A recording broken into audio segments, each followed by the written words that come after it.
New research links vitamin K1 to improved lung function and COPD prevention, while vitamin K is traditionally celebrated for its role in bone density and blood clotting. New scientific evidence suggests it may play a vital role in respiratory health. A large-scale study has identified a significant connection between the consumption of vitamin K1 and a reduced risk of developing chronic obstructive pulmonary disease, COPD. The study, findings from the UK Biobank researchers, conducted an extensive analysis using data from the UK Biobank, tracking the dietary habits and respiratory health of over 179,000 participants over a period of 10.5 years.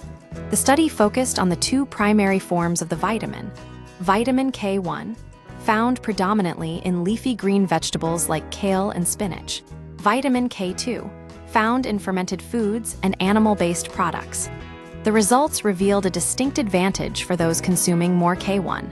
Participants with higher intake levels showed a 16% lower risk of developing COPD compared to those with lower intake. Furthermore, these individuals performed better on clinical tests, measuring the lungs' ability to move air in and out effectively. Key insights and observations, the research highlighted several specific nuances regarding how vitamin K interacts with respiratory health. The sweet spot for intake. The protective benefits appeared to peak at approximately 250 microG per day.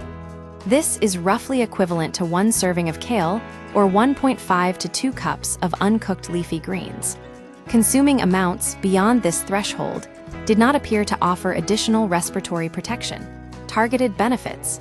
Interestingly, while K1 showed a strong link to COPD prevention and lung function, vitamin K2 did not show the same connection, and neither form was linked to asthma. High-risk groups. The correlation between K1 and improved lung function was most pronounced among smokers and individuals in occupations involving exposure to dust, fumes, or other airborne irritants. Why vitamin K1?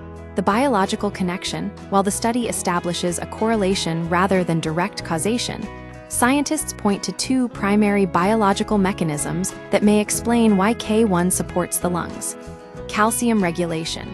Vitamin K helps ensure calcium is deposited in the bones rather than accumulating in soft tissues, such as the lungs, where it could cause damage. Anti-inflammatory properties. Vitamin K possesses anti-inflammatory effects that may mitigate the chronic inflammation responsible for the progression of COPD. The reason K1 outperformed K2 in this context likely relates to metabolism. Vitamin K1 is processed rapidly by the liver, which may allow it to exert a broader influence on systemic inflammation, whereas K2 tends to circulate longer in the bloodstream and concentrate in other tissues. Practical implications and safety. For most people, reaching the recommended 250 microG threshold is a simple dietary adjustment, such as adding a daily side salad of mixed greens to a meal. Important medical note: individuals taking blood-thinning medications, such as warfarin, must consult their physician before significantly increasing their vitamin K intake, as it can directly interfere with the medication's efficacy. Conclusion: this research expands the known benefits of vitamin K beyond bone and heart health, positioning leafy greens as a potential tool for respiratory protection. While further clinical trials are needed to confirm these mechanisms, the findings suggest that a diet rich in vitamin K1 may offer a simple, dietary layer of defense against lung disease.